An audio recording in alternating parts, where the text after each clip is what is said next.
Magandang araw mga idol. Umamin na mga idol itong bagong promoter ng Casimero na si Kameda via Yahoo Japan na kinuha niya si Luis Nery sa kanyang promotion ay para ipalamon kay Janrel Casimero para sa malaking plano niya na matchup ni na Casimero at Inoue. Sobrang nahirapan nga daw si Kameda sa negosasyon niya kay Nery. Pumunta pa daw siya ng Mexico para kausapin ng personal ang Mexican bad boy at malaki daw ang ipinuhunan niya dito. Pero dahil alam niya na napakalaki ng kikitain niya kapag naikasan niya ang Casimero versus Inoue ay pinursige pa rin niya na makuha si Luis Nery. Hindi naman daw pwede na si Nery ang ibibida niya kasi hindi na exciting at mabenta sa mga kababayan niyang mga hapon ang i-match up si Nery dito kay Inoue ulit dahil convincing naman ang pagkatalo ni Nery kay Inoue. Muntik na nga itong mawalan ng malay sa laban nila ni The Monster kaya ang pinakamalaking pangalan na dinadala ng kanyang Kameda promotion ngayon ay si Casimero na. Kaya lahat ng laban ng maangas na Pinoy sa kanila ay puro main event lahat at para ma-pressure daw ang mga hapon na kalabanin ni Inoue sa Casimero ay kailangan mas malupit ang gawin ni Alas kay Nery kaysa sa 8 round knockout ni Inoue.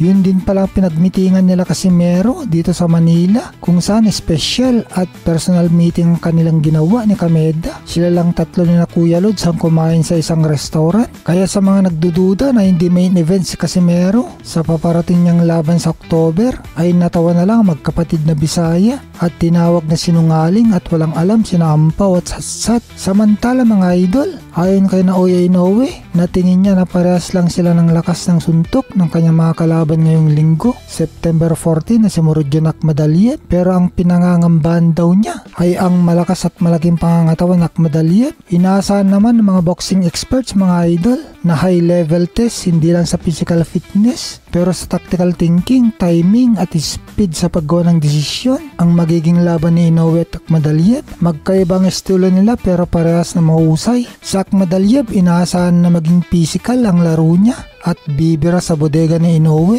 at gagamit ang footwork niya para makapasok at i-pressure si Inoue sa close range fight. Samantala si Inoue naman mga idol ay inaasahan na kokontrolin ng laban sa pamamagitan ng mabilis na pag-counter attack at kombinasyon. Kaya kung speed at accuracy ang gagamitin ni Inoue ay long distance fight siya. At syempre, lakas at stamina magiging decisive factor sa laban. Samantala mga idol, sabi ni Terence Crawford na sigurado daw siya na tatalunin niya sa Canelo Alvarez sa laban nila sa linggo. At kumpiyansa din si Crawford na kahit matalo man siya, ay hindi na daw madudungisan ang legasiya niya na first ballot Hall of Famer na siya pagdating ng araw. Hindi nga lang daw 100% na sure win siya mga idol, kundi 1000% na daw sa ngayon ang tingin niya. Kasong nakikita ng mga boxing experts mga idol ay paborito si Canelo na manalo sa laban dahil nga umakyat ng 2 division si Crawford para sa laban na ito. Hindi pa napapatumba si Canelo kahit mga napakalalaki ang nakakabangga niya. Kaya abangan natin sa linggo mga idol.